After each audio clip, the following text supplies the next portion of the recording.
Hola a todos, en este video te voy a mostrar cómo entrar en el modo Recovery en el Nothing Phone.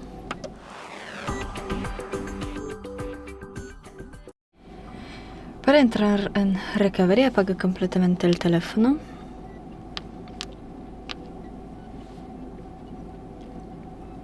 Luego mantén presionados al mismo tiempo los botones de encendido y subir el volumen y suéltalos cuando aparezca el logotipo.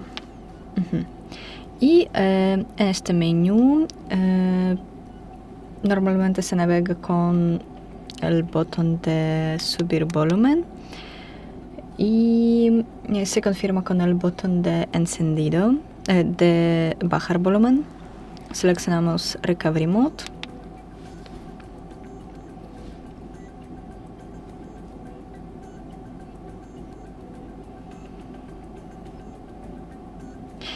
Y aquí mantén presionado los botones de encendido y subir volumen. Y tenemos Recovery menú. Y eso es todo.